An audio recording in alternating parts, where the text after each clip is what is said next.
Hello everyone, welcome to success classes. I am Gaurav Soin और आज हम डिस्कस करने वाले हैं frequently asked questions on NET JRF, PhD admissions and post PhD process. Right, तो आप अपने आप को अनम्यूट करके अपने डाउट्स पूछ सकते हैं।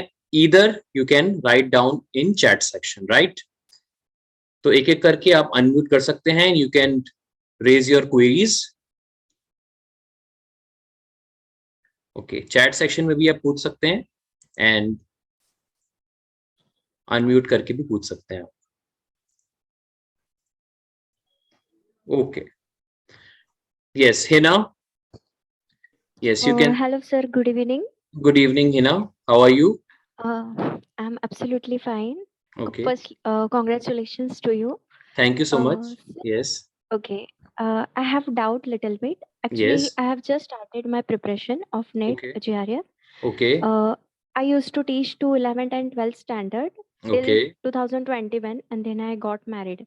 So okay. now I'm preparing for exam. So I have just 3 months left, right? Mm-hmm. So what I have decided, I am Mm-hmm. taking subscription on 1st of March for Okay, 3 months. So I'm okay, little bit confused how to cover the whole syllabus. Actually, in last 2 weeks, I have already covered business economics and communication. okay. You are from I saw commerce the video. background, right? Yeah, correct, Okay, okay. absolutely.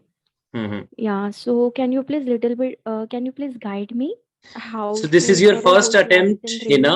I just want to Yeah, ask कि आपका yeah. first attempt था, तो आपने जी subscription आप लेने वाले हो 1 मार्च से, तो जिस भी एजुकेटर को आप फॉलो हाँ करने वाले हो, आप देख पा रहे हो कि उनका हाँ 3 महीने में कोर्स कंप्लीट हो रहा है? Are you aware by that? Course actually हाँ या अवेयर ऑफ दैट. एक्चुअली हम्म मैंने मैराथन सेशंस मैम के देखे, नवदीप मैम के. हम्म और मैं अभी उन्हीं के मतलब वीडियोस देखने वाली हूँ, फॉलो करने वाली हूँ. तो मैंने हम्म उस हिसाब से थोड़ा प्लान भी किया है प्रॉपरली कि कौन से उनके वीडियोस आने वाले और कौन कौन से ऑलरेडी कंप्लीट हो चुके हैं. बट मुझे लग रहा है कि लिटिल बिट थोड़ा कियोस हो रहा है, मतलब रिवीजन सेशंस के लिए शायद मुझे उतना समय नहीं मिल पाएगा. ओके ओके और ओके मुझे ये फर्स्ट अटेम्प्ट में ही क्लियर करना है. सो ओके, सो तो बिल्कुल हो सकता है, क्यों नहीं हो सकता। All you have to do is you must have that dedication. आपके अंदर वो डेडिकेशन होना चाहिए, कमिटमेंट होना चाहिए अपने एंड से, बिकॉज करेक्ट एजुकेटर्स तो अपना 100% दे रहे हैं। राइट, आप करेक्ट. डेली बेसिस पे आप जो है वीडियोस नवदीप मैम की देखिए प्लस पे। इसके अलावा जो है you can also follow her on YouTube, Telegram पे भी क्विजेज आते रहते हैं। तो आपको अपने एंड से करेक्ट. डेडिकेटेड होना है, ठीक है। और साथ ही साथ हर एक यूनिट के बाद आप रिवाइज करिए, मॉक टेस्ट दीजिए, ठीक है। मॉक टेस्ट अनअकैडमी निकालता रहता है, जिससे पता चलेगा कि आप कितने क्वेश्चंस करेक्ट कर पा रहे हो, आपका कितना टाइम लग रहा है। राइट, तो ये सारी की सारी चीजें बहुत ओके. इंपॉर्टेंट है, तो आप बिल्कुल कर वन सकते मोर. हो। हाँ जी, बताइए। Sorry to interrupt. One more query. मैं एट अ टाइम मतलब 2 सब्जेक्ट फॉलो करूँ ऐसा मुझे लग रहा है, बट थोड़ा ओवरलैपिंग हो रहा है. तो अगर मैं 2 सब्जेक्ट करती हूँ तो कहीं ना कहीं पे मेरे कुछ यूनिट्स छूट जा रहे हैं. तो मुझे ऐसा लगता है कि साइमल्टेनियसली कभी कभी मुझे 3 यूनिट्स भी उठाने पड़ेंगे ताकि हम्म मेरा कवर हो. तो हम्म। वजह से मुझे लग रहा है कि कंफ्यूजन शायद क्रिएट हो सकता है. तो मैं उसको कैसे स्मार्टली थोड़ा करूँ या देखिए, फिर आप कैसे दोनों फॉलो. आपको दोनों पेपर साइमल्टेनियसली बिल्कुल उठाने पड़ेंगे। हाँ राइट, आप बिल्कुल, हाँ मैं आपको ये जेन्युइन बता रहा हूँ कि अगर आप सोच रहे हो ना कि सिर्फ पेपर 1 ही मैं करता रहूं, तो आपने एक चीज नोटिस की होगी। सपोज आपने कम्युनिकेशन उठाया, पीपल एनवायरमेंट उठाया, हम्म आपने 2 घंटे पढ़ा। हम्म राइट, 2 घंटे में सपोज आपने 12 पेज किए हैं। राइट, जब हम्म तीसरा आर चालू होगा ना, तो आपकी ऑटोमेटिकली प्रोडक्टिविटी कम होने लग जाएगी, बिकॉज आप बोर हम्म हो गए हो। हम पढ़ते हैं ना मार्जिनल यूटिलिटी, पढ़ा होगा आपने जी. इकोनॉमिक्स में। हाँ उसमें हाँ. क्या है कि हम यस. जैसे जैसे वो उस चीज को कंज्यूम करते रहते हैं, हमारा जो सेटिस्फैक्शन है वो कम होता जाता है। तो बहुत इंपॉर्टेंट है, बीच बीच में आप अपना इस तरीके से टाइम टेबल फिक्स करिए कि आप 2 घंटे कम्युनिकेशन कर रहे हो या 1 घंटा कम्युनिकेशन कर रहे हो, उसके बाद 1 घंटा पीपल एनवायरमेंट कर रहे हो, फिर आप 1 घंटा इनकम टैक्स कर रहे हो। तो ये मिक्स एंड मैच रहेगा, तो आपको भी सेटिस्फैक्शन रहेगा और आपका पेपर 1 और पेपर 2 दोनों बैलेंस होता रहेगा। Right, okay. तो इस तरीके से आपको करना है। किसी एक टॉपिक पे आप ये करके देखना एक बार अपने पे। आप एक ही टॉपिक को पूरा दिन पढ़ो या 2-3 घंटे कंटिन्यूअसली पढ़ो, तो आपकी जो हाँ. प्रोडक्टिविटी धीरे धीरे वो कम होने लग जाएगी। तो बीच कम में आपने होगी. 1 घंटे बाद दूसरा उठा लिया, 1 घंटे बाद आपने दूसरा उठा, इससे क्या है कि आपको न्यू कुछ मिलता है ना, तो वो जो इंटरेस्ट लेवल है वो बरकरार रहता है। Is it clear? बीच बीच में आप क्विजेस भी दो, आपको पता चले आपकी परफॉर्मेंस कैसी है, फिर रिवाइज भी करिए आप, है ना। सपोज आपने यूनिट 1 टीचिंग एप्टीट्यूड कर लिया है, ठीक है, तो आप एक डेट फिक्स करिए जिस दिन मैं रिवाइज करूंगी. It can be weekend, it can be any day, right. तो रिवीजन बहुत ज्यादा इंपॉर्टेंट है. अगर रिवीजन नहीं होगी तो फिर चीजें ब्लैंक होने लग जाएंगी, आगे पार्ट पीछे सा पार्ट, जैसे ये कहावत है ना, वो होने लग जाएगी. राइट. और सबसे इंपॉर्टेंट चीज हिना मैं आपको और बताना चाहता हूँ, that you have to manage your time also because you are married, right. तो मैं समझ सकता हूँ यू हैव रिस्पॉन्सिबिलिटीज ऑल्सो. तो आप देखते हो नवदीप मैम के जो अभी आ रहे हैं, इंटरव्यूज आ रहे हैं, उसमें कितने सारे लोग married and they have qualified their JRF, and I am also married और मैंने भी जेआरएफ क्वालिफाई किया है. तो इन सब से आप इंस्पिरेशन ले सकते हो कि किस तरीके से पर्सनल और प्रोफेशनल ऑब्लिगेशंस को बैलेंस करके हम लोगों ने जेआरएफ क्वालिफाई किया, right. True true, thank you so much. Okay okay, हाँ जी. और कोई, यू कैन अनम्यूट योरसेल्फ. या we have some queries in chat. Sir, is it worth filling for Central University?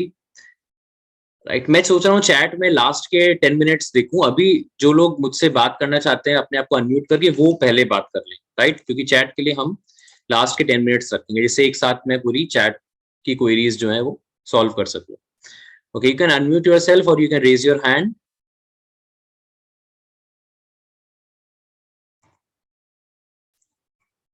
कि बार बार एक क्वेरी आ रही है, इसको मैं सॉल्व कर देता हूँ. Sir, is worth filling for central university Punjab through NET as JRF will be already as of 25 marks, right. तो इसमें ये पूछा गया है कि आप सेंट्रल यूनिवर्सिटी पंजाब का फॉर्म फिल करना चाहते हो नेट के थ्रू. बिल्कुल करना चाहिए. मतलब आपने ऐसा परसेप्शन बना लिया है अपना, है ना, कि जेआरएफ अगर कोई अप्लाई कर रहा है तो उसके चांसेस ज्यादा हैं. ऐसा बिल्कुल भी नहीं है. जो बड़ी बड़ी यूनिवर्सिटीज हैं वो हर एक चीज यूनिफॉर्म लेवल पे देखती हैं. अगर आपके अंदर वो कैपेबिलिटी है, आप सारे के सारे क्वेश्चंस जो है वो वैलिड तरीके से आंसर कर पा रहे हो, तो बिल्कुल आपके बिल्कुल चांसेस हैं आपके सिलेक्शन के. ऐसा आप बिल्कुल मिथ मत बनाइए कि मैं नेट क्वालिफाइड हूँ तो जेआरएफ को ले लेंगे. ऐसा बिल्कुल भी नहीं है. अगर आप अच्छी तरीके से रिसर्च प्रपोजल अपना बना रहे हो, राइट, उसके बाद आप उसको अच्छी तरीके से प्रेजेंट कर रहे हो, आप अपनी जो भी सजेशंस हैं या जो भी आपसे क्वेरीज पूछी जा रही है उसका सही तरीके से आप आंसर कर पा रहे हो, तो डेफिनेटली आप सेलेक्ट हो सकते हो. Yes Isha, you can unmute yourself.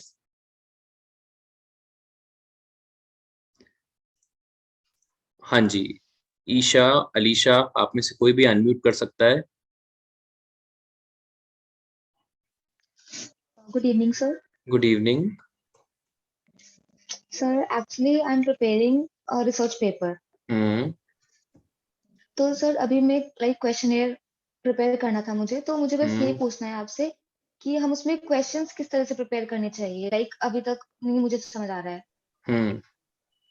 किस तरीके के क्वेश्चंस आपको यूज करने चाहिए क्वेश्चनेयर में?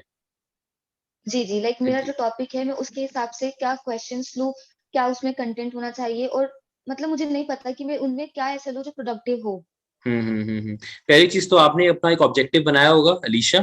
अलीशा, राइट, और ईशा, अलीशा, राइट. तो आपने अपना एक ऑब्जेक्टिव बनाया होगा. उस ऑब्जेक्टिव के अकॉर्डिंगली आपने कुछ कुछ पैरामीटर सेट किए होंगे कि मुझे ये चीजें पूछना है और ये जो जितने भी क्वेश्चंस हैं ये मेरे ऑब्जेक्टिव को मीट कर पा रहे हैं, इसके आंसर जो है ये मेरे ऑब्जेक्टिव को मैच कर रहे हैं, मेरे को रिसर्च करने में हेल्प करेंगे. तो इस तरीके से क्वेश्चंस बनाइए. और मेरा पर्सनल सजेशन आपको ये है अलीशा कि आप ऑब्जेक्टिव्स क्वेश्चंस ज्यादा रखिए अपने क्वेश्चनेयर में. बिकॉज एज अ रिस्पोंडेंट आपको ही मैं अगर बोलूं कि कोई गूगल फॉर्म है आपको भरना है और सब्जेक्टिव आंसर आपको लिखना है उसमें, तो लेस फोकस होगा लोगों का. क्योंकि लोग क्या है कि जितने भी चुनिंदा ऑप्शन है उसको उसमें से कोई एक सेलेक्ट करना ज्यादा प्रेफर करेंगे, राइट. तो पहली चीज तो जो क्वेश्चंस आप रख रहे हो it totally depends upon your research, first thing. Second thing is कि you have to make a blend of objective and subjective questions. Voice नहीं आ रही है? I am not audible. मेरी आवाज नहीं आ रही क्या? Sir you are audible, clear है वॉइस. ओके, कुछ लोग लिख रहे हैं. हाँ, आपकी वॉइस नहीं आ रही ईशा. ठीक है, तो समझ में आया आपको. तो आपको एक ब्लेंड बनाना है. आप कोशिश करिए कि इनिशियल स्टेज पे जब आप क्वेश्चन डिजाइन करें तो पहले आप ऑब्जेक्टिव क्वेश्चंस रखिए. बोलते हैं ना शुरुआत में बोहनी खराब भी होनी चाहिए, हम लोग का एक डायलॉग रहता है. तो शुरुआत में आप ऑब्जेक्टिव क्वेश्चंस रखिए जिससे रिस्पोंडेंट्स का जो है वो इंटरेस्ट बरकरार रहे. अगर आपको लग रहा है कि आपको कुछ सब्जेक्टिव क्वेश्चंस, आपकी रिसर्च की नीड है कुछ सब्जेक्टिव क्वेश्चंस, तो आप फिर क्वेश्चनेयर में सब्जेक्टिव क्वेश्चंस रखिए, राइट. आपको इस तरीके से रखना. क्वेश्चंस किस तरीके से होने चाहिए, तो मैं आपको एक चीज बताना चाहता हूं कि आपने लिटरेचर रिव्यू किया होगा, राइट। तो लिटरेचर रिव्यू में जब भी आप देखते हो रिसर्च गैप्स आपको आइडेंटिफाई होते हैं कि ये चीजें आ रही हैं, उसी को ध्यान में रख करके रिलेटेड क्वेश्चंस आप बना सकती हैं, है ना। आपको आपके अंदर कोई क्यूरियोसिटी आई होगी ना, क्यूरियस हुए होगे आप, यार ये क्यों हो रहा है ऐसा, ये क्यों हो रहा है, ये मैं जानना चाहती हूँ, उसी को क्वेश्चन का रूप दे दीजिए आप, राइट। उससे रिलेटेड आप क्वेश्चंस पूछ लीजिए। Is it clear? तो इस तरीके से, हाँ बताइए। जी सर, एक्चुअली ये मेरा फर्स्ट टाइम है कि मेरे को रिसर्च पेपर लिख रही हूँ, तो इसलिए थोड़ा कंफ्यूजन है कि लाइक सब चीजें सही ट्रैक में जा रही हैं कि नहीं जा रही है, मतलब ये सब चीजें चल रही हैं अभी। आपका जो ऑब्जेक्टिव है उसको फुलफिल करने के लिए किन किन चीजों के जवाब चाहिए आपको, है ना। उन जवाबों के क्या प्रश्न होंगे, क्या क्वेश्चंस होंगे, वही आपके क्वेश्चनर में आएंगे। सिंपल सी थिंग, समझ में आया आपको अलीशा? ठीक है, तो ये सब चीजें आप ऐसी थॉट, आप बिल्कुल आराम से एकांत वातावरण में बैठिए और आप सोचिए कि क्या क्या चीजें मुझे पूछनी है, इन चीजों पे मैं रिसर्च कर रही हूँ, मुझे क्या क्या चीजें पूछना है, उसको कॉपी में लिखिए। फिर गूगल फॉर्म है, सर्वे मंकी है, वहां पे आप क्वेश्चन डिजाइन करके भेज दीजिए आप सोशल नेटवर्किंग साइट्स में। But it should be relevant, right, relevant to your research. And questions will vary from research to research also, इसलिए मैं आपको स्पेसिफिक नहीं बता पा रहा हूँ, राइट। पर मैं आपको बताना चाहता हूं कि आप ऑब्जेक्टिव्स भी रखिए। वैसे अगर ऑब्जेक्टिव से काम हो रहा है तो ऑब्जेक्टिव्स ही रखिए, but if you need some subjective answers also, so उसको मिडिल में या एंड में रखिए, इनिशियल स्टेज में मत रखिए क्वेश्चनर के, right. It will lose the interest of the respondents. Okay, sir. Thank you so much. Okay, I want to ask one more thing. हाँ जी। सर, हमें ये कैसे पता चलेगा कि लाइक अलग-अलग यूनिवर्सिटीज में हमें रिसर्च प्रपोजल कब ले जाना होगा, like eight the time of interview और जब हम एप्लीकेशन फॉर्म फिल करते हैं? जब आप एप्लीकेशन फॉर्म फिल कर रहे होगे ना, तो उसमें अपने आप दिख जाएगा कि you have to upload your research proposal, वो बता देंगे आपको, और प्रोस्पेक्टस में भी लिखा होता है, राइट। अगर वहां पे ऑप्शन है अपलोड करने का, तो आप बिना अपलोड किए आगे बढ़ ही नहीं सकते। पेमेंट कर सकते हो क्या आप एप्लीकेशन फीस का? नहीं कर सकते ना, है ना। तो वैसे मोस्ट ऑफ द यूनिवर्सिटीज होती हैं वो at the time of interview research proposal बनाती हैं। But my personal suggestion to you is, आप एक बार प्रोस्पेक्टस देखिए, जैसा भी जो भी चीजें लिखी हैं उसमें आप उसको देख करके रिसर्च प्रपोजल बना सकती हैं, अपलोड कर सकती हैं, right. Thank you so much. Okay, yes. Now Rashmi, आप अनम्यूट कर सकते हो अपने आप को। Hello, good evening, sir. Good evening, Rashmi. How are you? Fine, sir. Thank you. How are you? I'm absolutely fine. Yes. Actually, sir, today is my first session, so a little bit let's see what's going on. So, sir, actually, I'm planning ना ये जो net आ रहा है जून session में, तो मैं उसका planning कर रही हूँ, एंड लेट्स सी अगर होपफुली JRF क्लियर हो जाता है, then preparing for PhD. I am thinking about it. So अभी मैंने ज्यादा एक्सप्लोर नहीं किया है, तो इसलिए मुझे आइडिया नहीं है, बट थोड़ा बहुत हिंट है कि लाइक अभी जैसे जून में मेरा कंप्लीट हो जाएगा, तो मैं दिल्ली में रहती हूँ, तो दिल्ली यूनिवर्सिटी से माई फर्स्ट प्रायोरिटी की दिल्ली यूनिवर्सिटी से हो जाए तो बहुत अच्छा है। अगर नहीं हो पाता, let's see the other option, but वो भी प्लीज मुझे बता दीजिए अगर अदर ऑप्शंस भी क्या है। एंड सेकंड सर, ये रिसर्च पेपर जैसे बोलते हैं ना कि अगर आपने पहले कर दिया, देन एक पॉजिटिव चीज हो जाती है कि जब आप रिसर्च वहां पे आप इंटरव्यू के लिए टाइम पे, या फिर तो मैं पहले रिसर्च पेपर लिखूं उसके बाद के लिए करूं, या फिर पहले कर सकती हूँ देन बाद में रिसर्च पेपर लिख सकती हूँ? ओके, एक एक करके मैं आपके क्वेश्चन का आंसर दूंगा। सपोज आप रश्मि, आप क्वेश्चन एक साथ पुट अप कर दिए, सो सॉरी। ओके, ए रश्मि, आप सपोज किसी भी ऑर्गेनाइजेशन में एक HR है, राइट। कोई एक right now sir I am doing the same. हाँ, ओके, तो आपके पास कोई एम्प्लॉय आया है, दो एम्प्लॉयज हैं, एक जिनको बेसिक्स पता है, सपोज आप फाइनेंशियल मैनेजमेंट के लिए फैकल्टी रख रहे हैं, एक ऐसा व्यक्ति है जिसको फाइनेंशियल मैनेजमेंट जो पढ़ा चुका है, जिसको बेसिक्स क्लियर है, और एक ऐसा बंदा है जो फ्रेशर है, आप किसको प्रेफर करोगे? Of course, not for the freshers.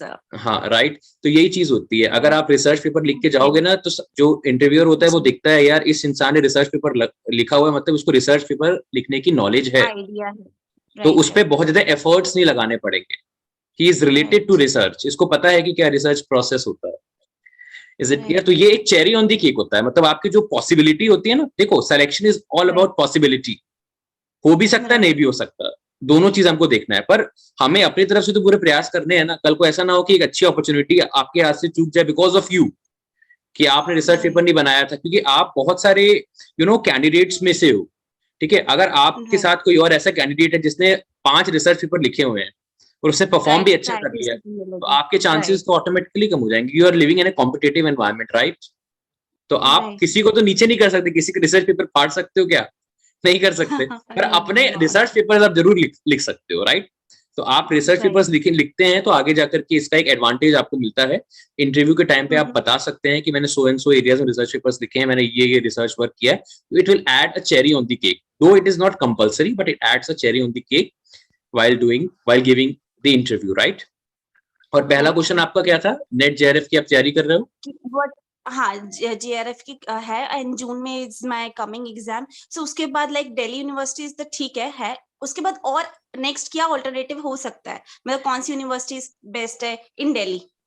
देखिए, ये तो आपको देखना पड़ेगा कि आप किस यूनिवर्सिटी की तरफ जाना चाहते हो, बिकॉज जिस भी यूनिवर्सिटी की तरफ आप जा रहे हो वहां पे आपका सब्जेक्ट होना चाहिए, उससे रिलेटेड सुपरवाइजर होना चाहिए, राइट? और क्योंकि आप पीएचडी कर रहे हो तो आपका फर्स्ट प्रायोरिटी होना चाहिए a government university, right, with NAAC accreditation, जिससे आगे जाकर के आप सिर्फ पीएचडी करके घर पे तो कोई नहीं बैठना चाहते। जितने भी स्कॉलर्स यहाँ मौजूद है, मुझे नहीं लगता सब लोग ऐसा सोच रहे हैं कि पीएचडी करने के बाद मैं घर पे बैठ जाऊंगा। पीएचडी के बाद आपको आगे जाकर के जॉब करनी है, राइट? तो अगर आप जाओगे और आप बोलोगे कि मैंने so and so university, so and so prestigious university से पीएचडी की है, तो उसका एक रेलेवेंस होगा ना, राइट?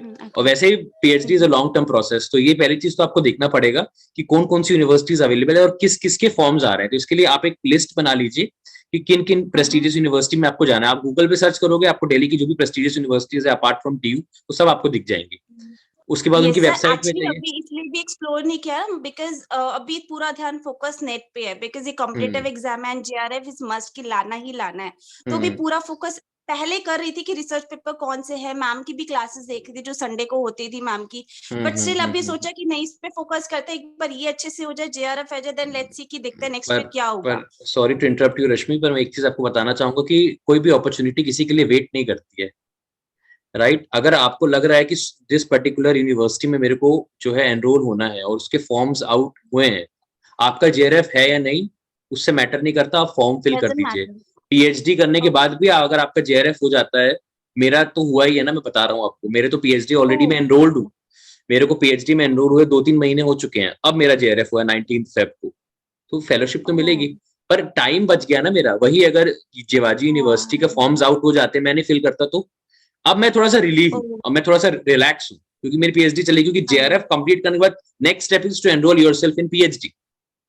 अब मैं उस चीज से थोड़ा सा रिलैक्स्ड हूँ, क्योंकि बस मेरे को जाना है, अवार्ड लेटर आ जाए, उसके बाद मेरे को सारे डॉक्यूमेंट सबमिट करने हैं रिसर्च सेंटर पे, तो सारा काम हो जाएगा।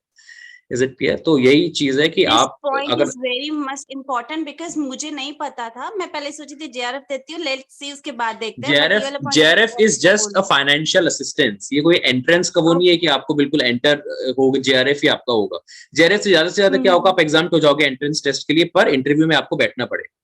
और अगर आपका नेट है या नेट नहीं है, तो आपको एंट्रेंस टेस्ट देना पड़ेगा। इज इट दोनों चीज इक्वल है? आप अप्लाई कर सकते हो किसी भी यूनिवर्सिटी में, अगर आपका जेआरएफ है तो भी और नहीं है तो भी। बट जो भी यूनिवर्सिटी आपको लग रहा है फॉर्म्स आउट है, go for it, fill the form, don't wait और don't waste the opportunity, right? Right sir, one more question please, छोटा सा। yes, I know all the students की वेटिंग।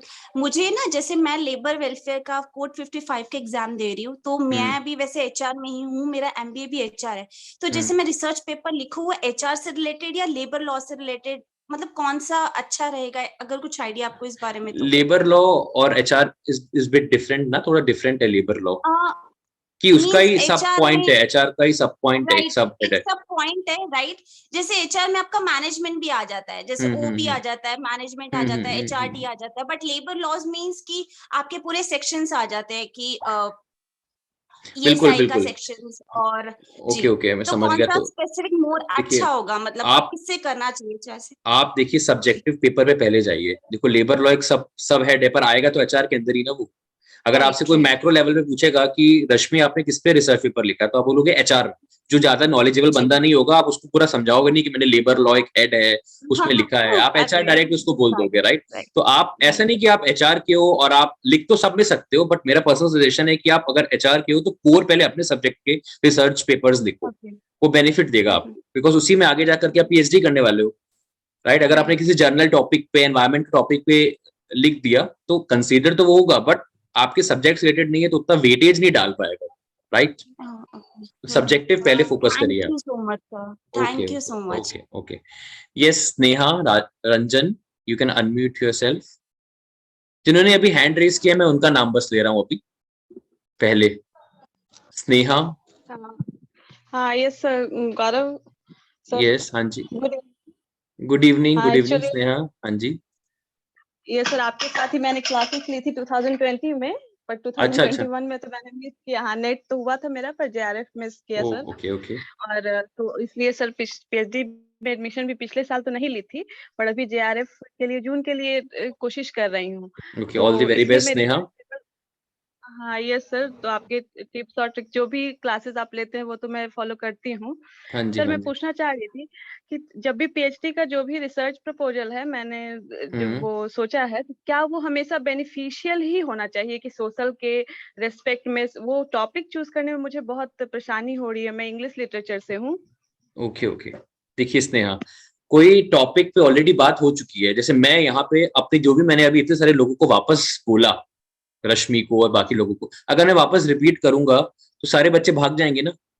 भागेंगे कि नहीं कि सर वही वापस बातें करने लगते हैं, वही चीजें अगेन एंड अगेन, राइट। तो कोई चीज ऑलरेडी हो चुकी है ना, मतलब सोशल को ऑलरेडी कॉन्ट्रीब्यूटेड हो चुकी है या उस पर ऑलरेडी रिसर्च हो चुका है। Is it clear? और वही चीज आप कर रहे हो। मतलब कुल मिला करके, to cut the story short, अगर आपका जो रिसर्च पेपर है वो सोशली रेलेवेंट नहीं है, या रिसर्च प्रपोजल या रिसर्च पेपर सोशली रेलेवेंट नहीं है, तो उसका एडवांटेज नहीं होगा कुछ भी। आप रिसर्च कर रहे हो for the benefit of the society. किसके लिए आप कर रहे हो? अपने लिए तो आप कर ही रहे हो ना, पर आप कोई एक नई चीज फाइंड कर रहे हो। किसके लिए? समाज के लिए, जो आपको रिसोर्सेज प्रोवाइड कर रहा है। तो आपका कोई दायित्व बनता है कि नहीं? तो मैं आपको बताना चाहता हूं कि सबसे पहली चीज, हर एक इंटरव्यू में ये क्वेश्चन तो पूछा ही जाता है कि how your research is socially relevant. आप रिसर्च कर रहे हो किस तरीके से, आप इतनी सब चीजें कर रहे हो, आप पीएचडी कर रही है, आप इतना पीएचडी कर रहे हो, आपने आगे जाकर के एक वो करना है, डिग्री चाहिए पीएचडी की, किस तरीके से समाज को बेनिफिट मिलने वाला है। पढ़ते हैं ना कॉस्ट बेनिफिट एनालिसिस, तो कॉस्ट तो लग रही है आपकी, उसका बेनिफिट कितना निकल रहा है। तो benefit should always exceed cost, आपको ऐसा होना चाहिए। Is it clear? तो सोशली रेलेवेंट तो आपको बिल्कुल मस्ट रखना है। और अगर आपको वो नहीं नजर आ रहा कि आपका क्या, किस टॉपिक पे आपको रिसर्च करनी चाहिए, तो आपको अपने टॉपिक का लिटरेचर रिव्यू आप करिए। मुझे बहुत से बच्चे कहते हैं कि सर रिसर्च गैप्स आइडेंटिफाई नहीं हो रहा। मैं बिल्कुल ये चीज कह रहा हूँ कि अगर एक रिसर्च पेपर भी आप पढ़ लेंगे ना, तो कुछ ना कुछ आपके मन में जरूर आ जाएगा, कुछ ना कुछ जरूर आपको होगा। बस ये है, आपको इनिशिएट लेना है लिटरेचर रिव्यू करने के लिए। मैंने वीडियोस भी बनाए हैं किस तरीके से आप शॉर्ट टाइम पीरियड में ज्यादा से ज्यादा लिटरेचर पढ़ सकते हो, आप उनको देखिए। बट लिटरेचर रिव्यू मस्ट है, क्योंकि आप पढ़ोगे नहीं तो आपको क्वेश्चन कैसे आएगा। अभी कोई बुक आप पढ़ते हो, आपको डाउट्स आते हैं ना, किसी एजुकेटर को आप फॉलो करते हो, आपको डाउट्स आते हैं। अगर आप नहीं पढ़ो तो स्नेहा आपको डाउट्स आएंगे क्या? No sir. वही है, तो लिटरेचर रिव्यू पढ़ के आपको डाउट आ रहा है, उस डाउट को देखिए आप, है ना, कि यार ये क्वेश्चन एक तरीके से, इस क्वेश्चन को किस तरीके से मैं रिसर्च का एक प्रारूप दे सकती हूँ, एक फॉर्मेट, एक प्रोसेस दे सकती हूँ। Yes sir. मैं अगर 1 वीक मतलब 1 से 2 घंटे डेली देती हूँ, तो क्या 1 सप्ताह में एक रिसर्च प्रपोजल तैयार हो जाएगा सर? नहीं, आप देखिए, अगर मैं आपको अगर बोलूं एक चीज स्नेहा, कि आप फटाफट ये काम करो। आपको खाना बनाना है, पनीर की सब्जी बनानी है 15 मिनट में, तो क्वालिटी गिरेगी नहीं गिरेगी? गिर सकती है। इज देयर एनी चांस कि क्वालिटी गिर सकती है पनीर की, मतलब सब्जी की, है ना? तो अगर वही आपको बोलूं कि आपके पास 2 घंटे हैं, तो जल्दीबाजी में क्या रहता है, आप कुछ चीजें मिस कर जाते हो, लैक कर जाते हो। मैं तो भी इनफैक्ट आपको ये चीज बोलता हूँ, इवन मैं भी ये चीज फॉलो करता हूँ। मैं जब भी लिटरेचर रिव्यू कर रहा होता हूँ, मैं बिल्कुल इस तरीके से शांत माइंड से करता हूँ कि मेरे सामने मोबाइल नहीं होता, ज्यादा लोगों से मेरा कोई आता जाता नहीं, क्योंकि मैं फोकस्ड रहूं। ठीक है, एक स्टोरी की तरह होता है, पता है आपको? रिसर्च पेपर आप है ना, या कुछ भी आप देख लो, it is just like a story. आप उसको पढ़ रहे हो, पहले इंट्रोडक्शन, जैसे मूवी में क्या होता है, पहले हीरो आया, हीरोइन आई, उसके अकॉर्डिंगली फिर उन्होंने है ना, इस तरीके से एंड कंक्लूजन तक जाता है कि एंड में क्या हुआ। इस तरीके से जो रिसर्च प्रपोजल है, उस तरीके से क्यों नहीं पढ़ते आप लोग? मेरे तो ये थॉट प्रोसेस, इंट्रोडक्शन हुआ, कुछ ना कुछ आपको सीखने को मिला, उसमें से आपने ये चीज उठा ली। जब उठा ली, उस टॉपिक को उठाया, उस टॉपिक को वापस आपने गूगल पे डाला और देखा कि इस टॉपिक के ऊपर रिसर्च हुई है, आपने उसको देखा, तो आपको लोगों ने गाइड किया, हाँ रिसर्च हुई है, इन तरीकों से रिसर्च हुई है, ये डाटा कलेक्शन मेथड फॉलो हुआ है, ये डाटा एनालिसिस टेक्निक फॉलो हुई है। कितना तो मदद हो गई आपको। आप उनके कलेक्शन, तो बहुत अच्छा था। हाँ, कि उस समय में मतलब आपने पीएचडी में भी एनरोल किया, उस तरीके, राइट, उस तरीके से मत पढ़िए कि किसी ने गोली रखी हुई है, बंदूक रखी हुई है और उनको बोल रहे हैं, है ना, इस तरीके से नहीं। आपको आगे जाकर के एक अच्छा रिसर्च प्रपोजल अगर आप बनाते हो तो आपका पीएचडी में एडमिशन हो सकता है। इस थॉट प्रोसेस के साथ आप करेंगे ना तो बहुत अच्छा होगा, आपको डेफिनेटली गैप मिलेगा। आप इम्प्लीमेंट करके देखिएगा, मुझे फिर बताइएगा कि कैसा लगा आपको। ओके। हाँ सर, मैंने तो आपको बहुत फॉलो किया कि पिछले साल भी मैं जान रही थी कि पिछले ही साल आपका जेआरएफ हो गया है। मैं कल ही परसों देखी आपको तो देखा, चलो नहीं, अच्छा लगा सर। बस hard work pays off. Okay okay, Bhavya. Yes Bhavya आप पूछ सकते हैं, Bhavya. Hello, am I audible to you Bhavya? Ji sir. Okay, हाँ जी बताइए। हेलो हेलो सर, मेरी वॉइस ऑडिबल है? बिल्कुल बिल्कुल ऑडिबल है, बताइए। मेरा नाम भव्य है। हाँ जी। मैं पीएचडी रूरल मैनेजमेंट अभी परस्यू कर रहा हूँ गुजरात विद्यापीठ से। मैंने हाँ जी 2021 में एनरोल किया है अक्टूबर में, और अभी हमारा कोर्स वर्क कंप्लीट होने वाला है। उसके बाद हमें रिसर्च वर्क शुरू करना है। तो सर मैं अपना जो रिसर्च वर्क है वो किसी दूसरी ऑर्गेनाइजेशन के साथ जुड़ करके या किसी रिसर्च ऑर्गेनाइजेशन के साथ जुड़ करके कर सकता हूँ, तो कैसे कर सकता हूँ? और अगर मतलब इस पहले तो ये कि ऐसा, क्योंकि बहुत सी जगह पर ऐसे करते हैं स्टूडेंट्स, लेकिन उसके लिए क्या कुछ प्रोसीजर है और कैसे उसके लिए अप्रोच करें, और क्या यूनिवर्सिटी उस सब चीज के लिए जो है मतलब एग्री करेगी, तो उसके लिए क्या लीगल फॉर्मेलिटीज रहती हैं? क्योंकि ये एक तरीके का कॉपीराइट इश्यू भी हो जाता है कि मैं किसी ऑर्गेनाइजेशन के साथ रिसर्च कर रहा हूँ, तो वो जो थीसिस होगी या जो रिसर्च पेपर्स होंगे वो उनके नाम से पब्लिश होंगे, मेरे नाम से पब्लिश होंगे, वो सब चीज है ना। तो आप किसी के ऊपर रिसर्च करना चाहते हो, किसी के एसोसिएट होकर रिसर्च करना चाहते हो? एक तो हो गया किसी ऑर्गेनाइजेशन के ऊपर आप रिसर्च करना चाहते हो कि इनका एम्प्लॉय सेटिस्फेक्शन क्या है, कि किसी के साथ एसोसिएट होकर? नहीं, एसोसिएट होके करना चाहता हूँ सर। जैसे मेरा जो डोमेन रहा है वो एग्रीकल्चर रहा है, और उसके बाद एमबीए इन रूरल मैनेजमेंट किया है और पीएचडी इन रूरल मैनेजमेंट है। तो वो एग्रीकल्चर और रूरल डेवलपमेंट, रूरल मैनेजमेंट, इन सब से रिलेटेड मेरा टॉपिक है। तो वो किसी अगर कोई ऑर्गेनाइजेशन सेम डोमेन में काम कर रही है तो उनके साथ जुड़ करके कि उसका भी उसमें रिसर्च के लाइन में बेनिफिट हो और मेरा भी हो, तो कैसे हो सकता है, वो पूछना चाह रहा हूँ। आपने अपना टॉपिक रजिस्टर करा लिया है भाग? सिनॉप्सिस आपने टॉपिक रजिस्टर हो गया आपका? अभी नहीं हुआ रजिस्टर नहीं हुआ है, तो वो उसी से पहले ही वो सब हो जाना चाहिए ना, क्योंकि वो हो जाएगा उसके बाद तो मैं कुछ कर भी नहीं पाऊंगा उसमें। देखिए थीसिस जब आप सबमिट करेंगे ना अभी कुछ साल बाद, सपोज आपने किसी ऑर्गेनाइजेशन के साथ आपने एसोसिएट हो गए आप, ठीक है, उसके बाद आपने थीसिस सबमिट कर दी अपनी, ठीक है। थीसिस सबमिट में आपको एक जस्टिफिकेशन करना पड़ता है, राइट? आपका एक तरीके से you have to present yourself, you have to present your thesis in front of the panel, right? और यहाँ पे डॉक्टर किसके नाम पे लगने वाला है? आपके नाम के साथ लगने वाला है, ठीक है। तो I personally think university will not allow you, क्योंकि ये तो म्यूचुअल हो जाएगा ना। This work is considered as a mutual thing, जिसमें आपने भी एफर्ट्स लगाए हैं, दैट रिसर्च ऑर्गेनाइजेशन ने भी एफर्ट्स लगाए हैं, राइट? बट आप सिर्फ अपने आप को प्रेजेंट कर रहे हो, आप ही सिर्फ हो जो थीसिस अपनी प्रेजेंट कर रहे हो, राइट? वो तो नहीं आएंगे, उनको तो अलाउ थोड़ी ना करेंगे कि आप भी खड़े हो जाओ इनके साथ, भव्य के साथ आप भी खड़े हो जाओ, वो थोड़ी ना। ये पीएचडी तो आपकी हो रही है तो वो क्यों खड़े होंगे? और कई सारे ऐसे एरियाज हो सकते हैं भव्य जो आपने अपने हिसाब से डिस्ट्रीब्यूट कर लिए कि रिसर्च ऑर्गेनाइजेशन वो करेगा और ये टॉपिक्स मैं करूंगा, ये काम मैं करूंगा, ये काम आप करोगे, पर सबका जस्टिफिकेशन तो आपको अकेले देना है ना। हाँ, तो वो उनके टॉपिक्स जब आपसे पूछेंगे तो आप उनको जस्टिफाई नहीं कर पाओगे। तो अच्छा, एक सर फिर इसमें जैसे हम को गाइड्स को लोग करते हैं कि उसके साथ में, तो वो भी तो इसी तरीके का काम रहता है ना कि हम किसी एक्सटर्नल गाइड को हायर कर रहे हैं या अपने साथ में उनके साथ में काम कर रहा हूँ। हाँ, देखिए वो दोनों में बहुत अंतर है भव्य। को गाइड क्या होता है, जैसे कि सपोज मैं कॉमर्स का हूँ, राइट? मेरे जो मेन गाइड है वो मैनेजमेंट के हैं, राइट? अब वो मैनेजमेंट सब्जेक्ट्स पढ़ाते हैं। Sorry, I got disconnected. आवाज आ रही है? हाँ, अभी आपकी आवाज आ रही है। मैं बोल रहा था कि किसी एक्सटर्नल गाइड के साथ अगर हम काम करते हैं तो वो क्या उसमें कंसीडर होता है या नहीं होता है, और उसका क्या प्रोसेस? हाँ, को गाइड और एक्सटर्नल गाइड में अंतर है, राइट? एक तो आपका मेन गाइड हो गया और एक उनके साथ जो को गाइड है वो हो गए, राइट? अब ये को गाइड मिलते कब है आपको? को गाइड तब मिलते हैं एक मैं आपको केस बता रहा हूँ, जैसे कि सपोज मैं कॉमर्स का हूँ, राइट, और मेरे जो मेन गाइड है वो मैनेजमेंट के हैं, तो PhD both commerce is macro, management is a micro thing, तो उनको ऐसा लगता है कि ये जो पीएचडी जो कर रहे हैं इस पर्टिकुलर गाइड के अंदर जो कि मैनेजमेंट के हैं, तो इनको डाउट्स आ सकते हैं, राइट, तो वो को गाइड असाइन करते हैं जो कॉमर्स के ही होंगे। मेरी बात समझ में आई? सेम कॉलेज से होना चाहिए, सेम यूनिवर्सिटी से, वो आपके सब्जेक्ट के होने चाहिए।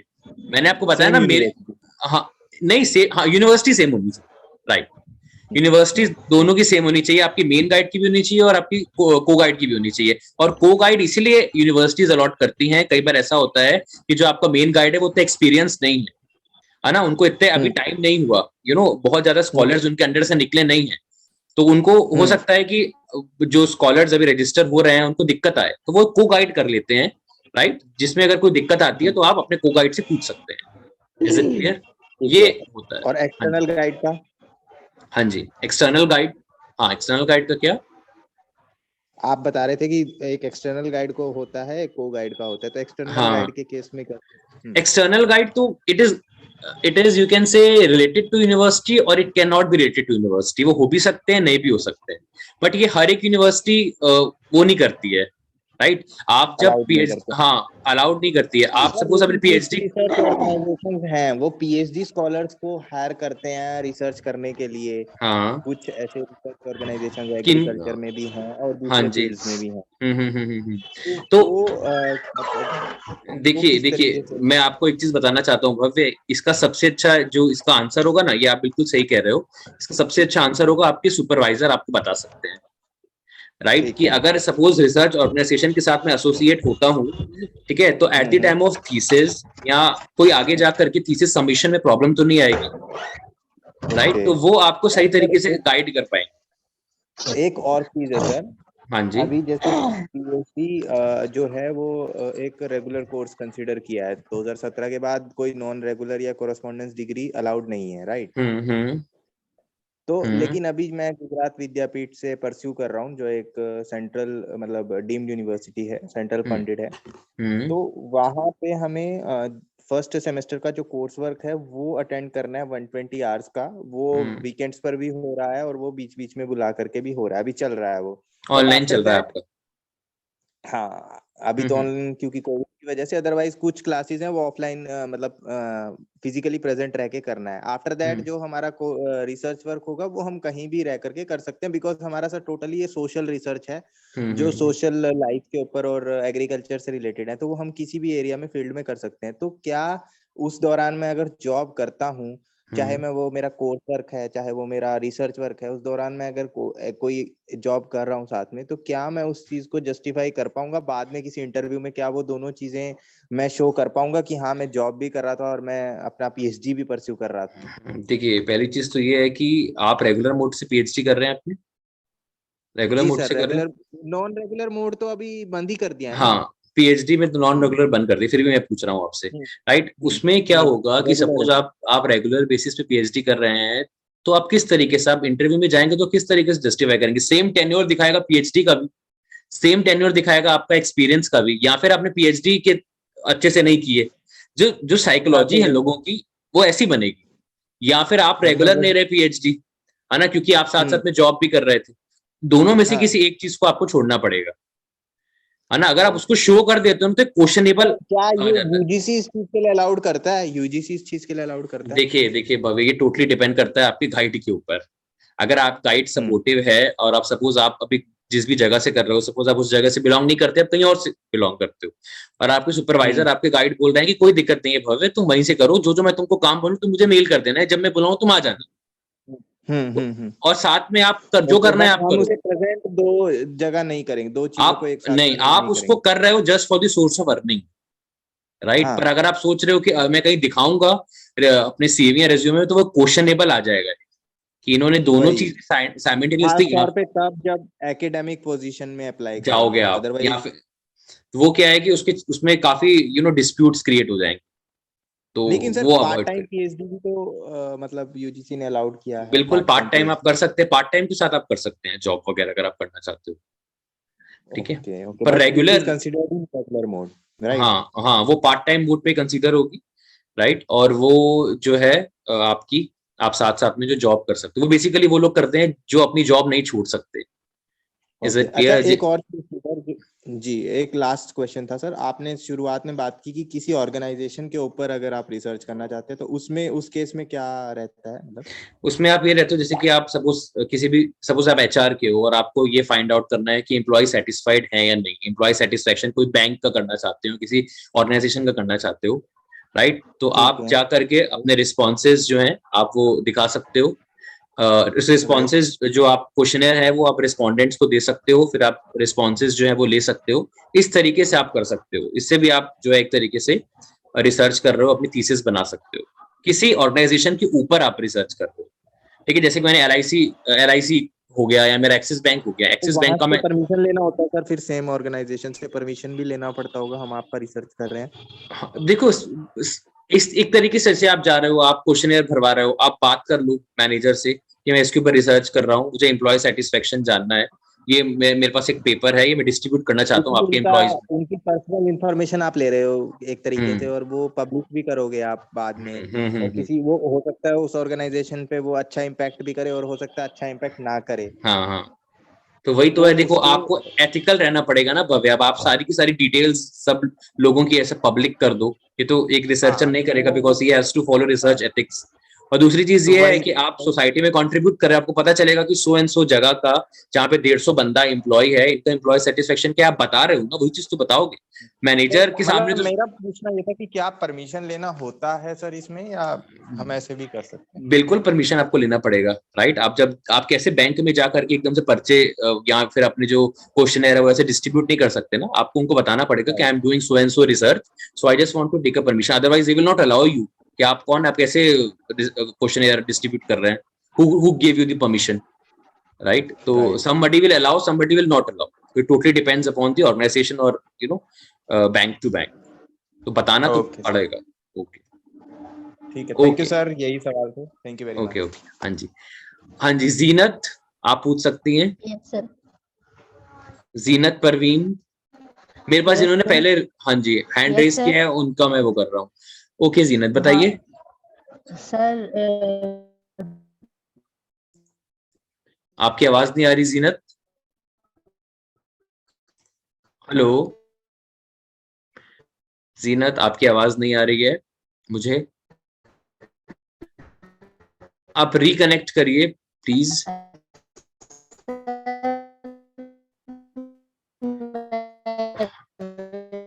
ओके, नाउ मैं म्यूट कर रहा हूँ जीनत को, बिकॉज उनकी आवाज नहीं आ रही है मुझे, ठीक है?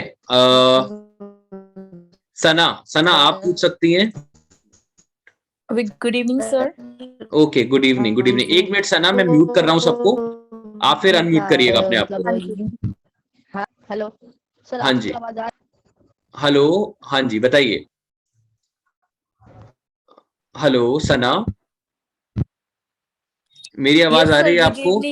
गुड हाँ इवनिंग। जी, यू आर कंप्लीटली ऑडिबल। मेरी आवाज आ रही है आपको? हाँ जी बताइए।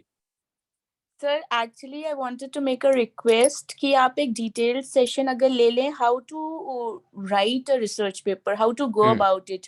लाइक कि वर्बली तो बहुत सुनते हैं या समझा भी है, पर एक जो लिखने की बात आती है ना जब, तो एक पता नहीं, ऐसा लगता है कि नहीं समझ आ रहा है कि how to go about it, how to proceed. तो if you can just take a detailed session on writing part, तो that would be very convenient. अगर आपने पहले कभी कोई वीडियो बनाया हो इस पर तो you can share the link. मैंने बनाए हुए हैं काफी सारे रिसर्च पेपर, राइटिंग पेपर। मैंने इनफैक्ट सैंपल के साथ आपको बताया हुआ है कि how to start the introduction part, how to write the research methodology, then इस तरीके से मैंने सब बताया हुआ। तो I will share that video. I think उस वीडियो को देखने के बाद I think you will be very much familiar with writing a research paper, right? तो वो मैं शेयर कर दूंगा टेलीग्राम चैनल पे। हाँ जी सर, एक और इशू आता है to connect with you, like it's very difficult to connect with you, like whenever I message on you on Telegram, तो ऐसा होता है कि बहुत काफी दिन तक वो डिलीवर भी नहीं हुआ होता है या व्यू नहीं हुआ होता। तो what is the right way to connect to you if in case we face any problem at that moment of time? तो सबसे फास्टेस्ट वे क्या है कि आप उस चीज को रिस्पॉन्ड करें या रिवर्ट बैक करें? आई नो आप बिजी रहते हैं बहुत ज्यादा, दैट इज कम्प्लीटली नहीं, ओके। टेलीग्राम का थोड़ा सा ऐसा रहता है कि कुछ दिनों बाद मैं रिप्लाई कर पाता हूँ, बिकॉज मेरा भी कॉलेज है, फिर कोर्स वर्क की क्लासेस हैं, हाँ जी राइट, हाँ तो जी, रहता है, तो आप टेलीग्राम ही आई थिंक रहेगा सुटेबल। एल्स आप मेरा मेल आईडी ले लीजिए, आप मेल आईडी में आप मुझे कर सकती हैं, राइट, मेल आईडी भी मैं जो है उस पर भी एक्टिव रहता हूँ, तो मैं चैट में तो लिख सर देता आप हूँ, राइट। फ्रीक्वेंटली चेक करते हैं मेल आईडी हाँ, अपनी? यस, तो मैं उसमें आपको रिप्लाई कर दूंगा, आप क्योंकि सर मुझे, मेरा तो लास्ट टेलीग्राम मैसेज अभी तक व्यू ही नहीं हुआ, it's been 2 months I guess. Okay, आप मेल कर दीजिए, और आप ऐसा कभी हो तो आप बहुत सारे ग्रुप्स ज्वाइन किए हैं तो कभी कोई पीछे चला जाता है, राइट, तो अच्छा आप sir, one more thing, I हाँ हैव जी, वन मोर क्वेरी। लाइक अभी आपने किसी एक को बताया कि मतलब like I am enrolled in university of Allahabad अभी, like it's been a month only. No, not Allahabad, Gwalior. Sorry, no, I am enrolled in okay, you, Allahabad. Okay, हाँ जी, बताइए। Yeah, right. हाँ, I qualified CRET exam of University of Allahabad. So हाँ it's ji, been 2 months we are enrolled. और हमारा course अभी 1 ही month हुआ है, स्टार्ट हुआ है, तो इट्स सेंट्रल यूनिवर्सिटी। तो लाइक जैसे वी आर एनरोल्ड नाउ, ठीक है, इट्स फाइन। अभी पीएचडी में एनरोल नहीं हुए हैं, वो अपना रिसर्च पेपर कैसे पब्लिश कर सकते हैं? Like they need a guide और समथिंग ना फॉर ऑथेंटिसिटी। तो ये चीज, ये क्वेरी है मेरी थोड़ी सी कि ये वो कैसे पब्लिश करते हैं? कोई गाइड की जरूरत नहीं होती रिसर्च पेपर एक बैचलर्स और मास्टर्स का इंसान भी लिख सकता है। आपको you should know the correct research process, the steps of research process. आप प्रूव कराने की या कोई ऑथेंटिसिटी की आपके ऊपर कोई किसी किसी हेल्प चीज की जरूरत नहीं होती? नो, कोई जरूरत नहीं है, आप अपने नाम से रिसर्च पेपर पब्लिश कर सकती है, don't need any approval of any guide और एनीवन, राइट। तो आप अपने नाम पे रिसर्च पेपर जो है पब्लिश कर सकते हैं, इसमें सुपरवाइजर गाइड की कोई जरूरत नहीं, Alright, है ना। sir. तो मैं वीडियो शेयर कर Okay. दूंगा टेलीग्राम चैनल पे, I आप am उसको also देख planning सकते to write one research paper. Yes, I'll definitely go through the same. Please share it. हैं। The link share. Sure, after this Okay. Video I will share it, right. Sure, sir. Okay, Thank you all the so very much. Best. That's all on my side. Thank you. Okay, Thank you. Okay, VJ आप पूछ सकते हैं।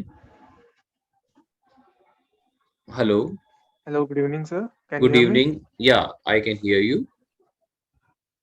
Sir, I have a query about research proposal only, sir. कि research proposal sensitive topic पे होगा, कोई दिक्कत तो नहीं है? जैसे कि आर्मर्ड फोर्सेस स्पेशल, मैं लॉ स्टूडेंट हूँ सर, तो यूसीसी हुआ, armoured forces special power act हुआ, 370 हुआ, कोई प्रॉब्लम तो नहीं होती सर ऐसे में, या स्मूथ ही रखना है, मतलब जो नॉर्मली? नहीं, देखिए ऐसा कुछ नहीं होता, कंट्रोवर्शियल टॉपिक मतलब ऐसे किसी के सेंटिमेंट्स हर्ट नहीं होने चाहिए, राइट, ऐसा है। बाकी रिसर्च एथिक्स में ऐसा कुछ नहीं लिखा हुआ है कि you have to give your opinion in so and so, या जनरल टॉपिक्स ही आपको लगता है कि ये टॉपिक इंपॉर्टेंट है कि सोसाइटी को इसके बारे में पता होना चाहिए, मैंने इसके ऊपर रिसर्च की है, तो आप बिल्कुल कर सकते हो, कोई इश्यू वाली बात नहीं है। But it should not hurt anyone sentiment, ये इन सब कास्ट क्रीड ज्यादा इन सब चीजों के ऊपर नहीं होना चाहिए। Okay sir. And sir second thing है सर, मैंने ही वो क्वेश्चन पूछा था सर, वो सेंट्रल यूनिवर्सिटी पंजाब का सर, तो उसमें ये था कि उसमें ब्रोशर में ही लिखा था कि नेट होगा उसको 50 मार्क्स स्टार्ट करेंगे, और जिसका जेआरएफ है वहां से 75 मार्क्स उसे इनिशियली देंगे, और 25 मार्क्स का इंटरव्यू होगा दोनों के लिए। ओके, तो सर वो जेआरएफ 75 हो गया, तो फिर नेट तो 50 पे अटका। नहीं, सीयू पंजाब में तो आई थिंक नेट का भी प्रोसीजर दिया हुआ है, आपका जो भी नेट का स्कोर है उसका 20% निकालना है, if I am not wrong, जितना मैं रिकॉल कर पा रहा हूँ, नेट का भी प्रोसीजर है उसमें। सीयू पंजाब की बात आप कर रहे हैं ना, तो उसमें जेआरएफ का जो 25 मार्क्स है, अपार्ट फ्रॉम दैट नेट के लिए भी एक अलग से उन्होंने स्टेप्स बनाए हुए हैं, है ना। 20 मार्क्स आपके जो भी आप स्कोर कर रहे हो उसका होना चाहिए, राइट, और उसके मुझे अच्छे से रिकॉल नहीं हो रहा है, पर नेट का भी अलग प्रोसीजर है उसका, आप एक बार वापस नोटिफिकेशन देखिए। ओके सर, जरूर सर, राइट सर, यही क्वेरी थी सर, थैंक यू सर। हाँ जी, ओके। ये राम आप पूछ सकते हैं। Hello Iram, you can raise your query. Yes, sir. Good evening, sir. Good evening. Ji sir, मुझे ये पूछना था कि मेरा 5% से जेआरएफ इस बार रह गया है, एंड मैं माइनॉरिटी हूँ, तो मौलाना आजाद नेशनल फेलोशिप जो है सर, उसका क्या क्राइटेरिया है, क्या मेरा कोई चांस बन रहा है इसमें? आपने अभी जेआरएफ आपका नहीं हुआ, उसके बाद आपने क्या बोला, मौलाना आजाद में आपने पीएचडी का फॉर्म भरा है? और मेरा 5% से जीआरएफ इस बार रह गया है। हाँ जी, हाँ जी, तो फिर सर मैं ये जानना चाह रही थी कि मौलाना आजाद में क्या कुछ चांस है मेरा कि हो सकता है कि नहीं हो सकता है? मौलाना आजाद उर्दू यूनिवर्सिटी जो है उसकी बात कर रहे हैं आप? Maulana Azad national fellowship. अच्छा अच्छा, मौलाना नेशनल फेलोशिप की बात कर रही हैं, तो बिल्कुल हो जी सकता है। सर। आप चेक करिए कि क्या उसका प्रोसीजर है, अप्लाई करिए, राइट? आप और है ना, सर मैं पीएचडी स्कॉलर हूँ, मैंने चेक किया था तो उसमें आपकी आवाज कट रही है इराम। आ रहे थे वीडियोस में, तो पूछना चाह रही थी कि क्या परसेंट का भी कुछ होता है कि 2-3% होने चाहिए? इराम, क्या आपकी ऐसा आवाज कट गई बीच में, इसलिए आप लास्ट की बातें में सुन नहीं पाया, वापस बोलिए एक बार और। जी सर, मैं ये बोल रही थी कि मेरा पीएचडी में एनरोलमेंट है और वीडियोस में बता रहे थे कि जिनका पीएचडी में एनरोलमेंट रहता है उनको प्रेफरेंस दिया जाता है। तो और ये भी बात थी सर कि 2-3% कुछ लोग बोल रहे थे कि 2-3% होना चाहिए, कम तो हो जाएगा, ऐसा कुछ। तो मैं कंफ्यूज थी सर, तो आप अगर बता देते। तो ये आपको किसने बताया कि पीएचडी वालों का ये होता है, जेआरएफ वालों का नहीं होता है? या तो सर वीडियो में बता रहे थे सर, कई वीडियोस मैंने देखी तो उसमें बता रहे थे। देखिए, इसका सबसे अच्छा जो तरीका है वो यही है कि जो नोटिफिकेशन आया है, जो एलिजिबिलिटी वो मांग रहे हैं, आप उस पर रिलाय करिए कि किन किन चीजों की एलिजिबिलिटी उन्होंने मांगी in order to apply for this fellowship, right? बाकी बाकी ये है कि अगर ऐसा है, उसमें लिखा हुआ है कि PhD candidate should be given preference, तो बट नेचुरल अगर कैंडिडेट्स पीएचडी कर रहे होंगे तो फिर उनको प्रेफरेंस मिलेगी, उनका सिलेक्शन पहले होगा, राइट? तो ये चीज उसमें लिखी होगी, फिर होगा फिर इस तरीके से, right? Okay okay sir. Okay okay. और सर ये कब तक जाएगा sir, Maulana Azad national fellowship का लिस्ट ये अब देखिए कब आती है, ये टेंटेटिवली आ तो जानी चाहिए, बाकी साइट चेक करते रहिए, आपको इंफॉर्मेशन मिल जाएगी, right? Okay okay, thank you so much sir. Okay okay okay. हाँ जी, आरती आप पूछ सकती है, हमारे पास अब कुछ ही टाइम बचा हुआ है। Hello sir, good evening sir. Good evening. Sir, I would like to ask sir कि if I write the research paper, then how could I get to know in the end that I have written the right research paper or not? Whatever I have written is correct or not for the publishing? कि मैंने जो पूरा research paper लिख लिया है वो publish करने के लायक है या नहीं है, उसमें क्या इम्प्रूवमेंट है, if I have no one to guide me और from home I get it checked. देखिए, अगर सबसे पहली चीज तो आप थोरो नॉलेज लीजिए कि रिसर्च पेपर कैसे लिखते हैं, जो प्रोसेस है उसको, अगर आपने जो जो पॉइंट्स हैं, जैसे इंट्रोडक्शन हो गया, देन लिटरेचर रिव्यू हो गया, देन रिसर्च डिजाइन हो गया, उसके बाद आपने मेन डिस्कशन पार्ट लिखा, जो पूरा प्रोसेस रहता है, then conclusion, bibliography and references, अगर आपने इन सारे प्रोसेस को फॉलो किया है, जो एक स्टैंडर्ड प्रोसेस रहता है, ठीक है, तो वो तो आपने बिल्कुल सही किया है। दूसरी चीज, जो मेन कारण होता है रिजेक्शन का, वो ये रहता है, दैट इज प्लेगरिज्म, ठीक है? प्लेगरिज्म के इश्यूज होते हैं जिसकी वजह से जो पेपर होते हैं वो रिजेक्ट हो जाते हैं, कि हर एक इंसान को पता है ये स्टैंडर्ड फॉर्मेट है, इस फॉर्मेट में आपको अपना रिसर्च पेपर डिजाइन करना है। Is it clear? Yes sir. तो अगर आपने उनको फॉलो किया हुआ है, उन प्रोसेस को फॉलो किया है, तो कोई दिक्कत नहीं आएगी आपको। और जो रिजेक्शन होता है it is due to plagiarism, उसके लिए आप रिसर्च पेपर लिखने के बाद अपना प्लेगरिज्म चेक करिए, ठीक है? बहुत से फ्री सॉफ्टवेयर अवेलेबल हैं, राइट? ग्रामरली हो गया, डुप्ली चेकर हो गया, आप उसमें जो है चेक कर सकते हैं और देख सकते हैं कितना प्लेगरिज्म आ रहा है, और फिर उसके अकॉर्डिंगली प्लेगरिज्म आप कोशिश करिए कम से कम हो, जिससे आपका पेपर सेलेक्ट हो सके, पब्लिश हो सके, राइट? तो यही एक तरीका है, right? Okay sir, thank you sir. हाँ जी, ओके। महक आप पूछ सकती हैं। Hello, good evening sir. Good evening महक। सर, मैं बीटेक फाइनल ईयर स्टूडेंट हूँ और मैंने यूजीसी नेट का एग्जाम देना है अभी जून में। मैं एलिजिबल हूँ इसके लिए? आप फाइनल ईयर में हो अभी? हाँ जी सर, मेरा फाइनल ईयर कंप्लीट हो जाएगा जून में। तो ये जून वाला अटेम्प्ट हो रहा है, उसकी बात कर रहे हैं आप? हाँ जी सर। बिल्कुल, आप फाइनल ईयर हैं तो बिल्कुल आप दे सकती हैं, यू आर एलिजिबल, आप दे सकती हैं ओके सर। बिल्कुल। तो हाँ सर जी, अभी मेरे पास पूरे 3 मंथ्स फ्री है क्योंकि जो आपका ट्रेनिंग सब्जेक्ट हो क्या रही है? है सब्जेक्ट क्या है आपका? Computer science. Computer science, okay, हाँ जी। तो सर अभी मेरे पास 3 मंथ्स फ्री है पूरे। हम्म। तो तो मुझे तैयार, समझ में नहीं आ रहा मैं तैयारी कैसे करूं क्योंकि सर मैंने अभी अनअकैडमी प्लस सब्सक्रिप्शन लिया है और मुझे समझ में ही नहीं आ रहा मैं तैयारी करूं कैसे, इतना पजल हो रखा है। मैं 7-8 दिन से अनअकैडमी के वीडियोस ही देखी जा रही हूँ, सेम सब्जेक्ट के अलग अलग टीचर, समझ ही नहीं आ रहा कुछ सर, इतना आप यही पजल तो हो रखा सबसे है सर। यही आप गलती कर रहे हो। मैं एक एजुकेटर को आप फॉलो करो कि हर एक इंसान के पढ़ाने का मेथड अलग होता है, राइट? तो आप हर एक एजुकेटर को देखो, कोई एक ऐसा एजुकेटर होगा जिसकी आपको अच्छी लग रही है मेथोडोलॉजी, जिसका आपको समझ में आ रहा है, जिसकी ट्रिक्स आपको अच्छी लग रही हैं। जैसे मैंने सिर्फ नवदीप कौर मैम को फॉलो किया था, उनका टेलीग्राम चैनल, उनका यूट्यूब चैनल, उनका अनअकैडमी का सब्सक्रिप्शन, इसके अलावा मैंने और कहीं इधर उधर नहीं देखा।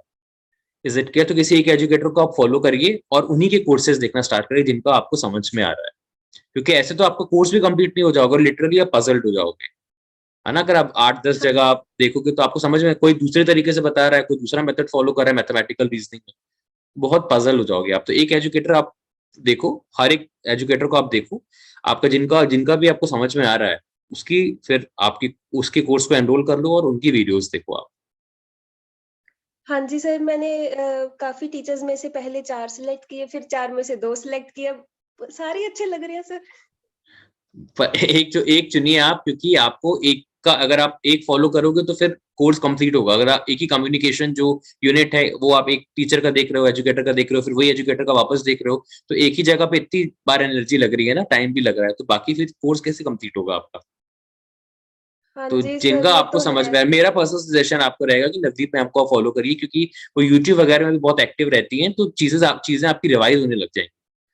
वो कई बार ऐसे टॉपिक्स जो मुश्किल टॉपिक्स होते हैं उनको यूट्यूब में बता देती हैं, तो आपने अनअकैडमी में भी पढ़ाई किया, यूट्यूब पे भी पढ़ाई किया, ठीक है, तो चीजें अपने आप सरल हो जाएंगी और सरल लैंग्वेज में बताती भी है। तो सर पहले मैं यूट्यूब पे फॉलो करूं मैम को, फिर नहीं, आप अनअकैडमी पे? नहीं, अनअकैडमी पे आप फॉलो करिए, क्योंकि यूट्यूब में रेगुलरिटी नहीं होती, कभी कोई टॉपिक पढ़ाती है मैम, कभी कोई टॉपिक पढ़ाती है, आपको समझ में नहीं आएगा। एक ही टॉपिक आप एक उनका कोर्स एनरोल कर लीजिए, पेपर 1 का टीचिंग एप्टीट्यूड उनका देखना स्टार्ट करिए, ठीक है, टॉपिक बाय क्लास, और फिर इस अकॉर्डिंगली चलिए आप, क्योंकि प्लस का सब्सक्रिप्शन तो आपके पास है, तो वो तो सबसे अच्छी चीज है, उसमें एक रेगुलरिटी बनी रहेगी, एक तरीका रहेगा, ठीक है। ठीक है सर, और नोट्स साथ साथ बनाते रहें क्लास हाँ, के? नोट्स बनाते रहिए अपने, जो भी आपको लग रहा है, ठीक है। वैसे बुक्स भी है मैडम की, आप उनको भी रेफर कर सकते हैं, बहुत ही जल्द आने वाली है बुक्स भी, जिससे आपको नोट्स ही बनाने पड़ेंगे, उसी में कुछ इंपॉर्टेंट लग रहा है तो आप लिख सकते हैं, राइट? ये एडवांटेज है उनका कि नोट्स ही बनाने पड़ते ओके ओके। और हैं। सर ओके, हाँ जी। पेपर 1 का तो हो गया, तो सर पेपर 2 जो कंप्यूटर साइंस का होगा उसमें भी बहुत सब्जेक्ट्स है और उसके भी बहुत अलग अलग टीचर्स हैं, तो उनमें उनमें कोई सजेशन सर? जैसे पेपर 1 का नवदीप कौर मैम आपने बता दिया, मैं उनको फॉलो करूंगी, और पेपर 2 का सर अगर आपको पता हो तो? पेपर 2 में वही एजुकेटर, अब देखिए कंप्यूटर साइंस का तो खैर मुझे नहीं है ज्यादा नॉलेज कंप्यूटर साइंस का, एजुकेटर्स देखिए कंप्यूटर साइंस का डाल करके, उसके बाद फिर आप उनकी क्लासेस देखिए, सेम प्रोसेस, जिनका समझ में आ रहा है आप उनको फॉलो कर सकती हैं। कंप्यूटर साइंस का तो मुझे देखना पड़ेगा एक बार, कि मैं उस फील्ड से नहीं हूँ, ओके ओके सर। और राइट? सर ये जो 3 मंथ्स है इसमें कंप्लीट हो जाएगी प्रिपरेशन? मुझे तो लगता है सारे के सारे जो कोर्सेज अब एजुकेटर्स लेके आ रहे हैं अनअकैडमी पे, वो इस पॉइंट ऑफ व्यू से लेके आ रहे हैं कि जून 2022 में एग्जाम होंगे, तो मुझे लगता है कि हो जाएंगे कोर्सेज, राइट? तो सर वो क्रैश कोर्सेज है सारे? नहीं, 3 मंथ सफिशिएंट होता है, 3-2 घंटे की क्लासेस होती है ना, तो 2-2 घंटे में हो हाँ जी जाता सर। है, हो जाता है बिल्कुल। वही 3 महीने 2-2 घंटे पढ़ाने, तो वही 6 महीने हो गए एक तरीके से, ठीक है। 2-2 घंटे हाँ जी मैडम सर। पढ़ाते हैं, तो वो ऑटोमेटिकली हो गए ना 6 महीने, 1-1 घंटा अगर आप पढ़ रही हैं तो उनसे। ठीक है sir. Okay, we are short of okay time. Sir. हाँ जी, हाँ जी, मेरे पास अभी बिल्कुल बहुत ही जल्द हम एंड भी होने वाले हैं, तो कुछ क्वेरीज रह गई हैं, जिन्होंने हैंड रेज किए हैं। मेरा मेरा ये फ्री वर्जन है जूम का, तो मैं कोशिश करूंगा कि बीच में अगर मैं कोई जूम सेशन लूं तो आप उसमें ज्वाइन कर लीजिएगा, क्वेरीज कर लीजिए, अदरवाइज मैंने मेल आईडी दी हुई है, आप उस पर मैसेज कर दीजिए मुझे। जैसे कि मैं कुछ लोगों का नाम देख रहा हूँ हैंड रेज किया था, बट ये बंद हो जाएगा बहुत ही जल्द, फ्री वर्जन है, राइट? तो आप, मैंने मेल आईडी चैट पे लिखी है, आप उस पर लिख दीजिए क्वेरी, जिससे मैं उसको रिवर्ट कर सकूं। Is it clear? और चैट बॉक्स में भी जो भी आपकी क्वेरीज रह गई हैं आप उसमें लिख दीजिए, क्योंकि मीटिंग एंड हो जाएगी और फिर हम क्वेरीज रिजॉल्व नहीं कर पाएंगे। ठीक है? Email is given, I have messaged, right? मैं एक और बार लिख देता हूं, आप चैट में देखिए। ओके ओके, यस, मैं फटाफट लिख रहा हूँ और आप इसमें मुझे मेल कर दीजिएगा। ठीक है? चलिए, चलो, thank you so much everyone, it's a pleasure meeting you all. बहुत अच्छा लगा आप लोग की क्वेरीज को मैं रिजॉल्व कर पाया। इन केस कोई रह गई हो तो आप मुझे मेल कर सकते हैं। Thank you so much everyone, have a very nice day ahead and all the very best. Okay.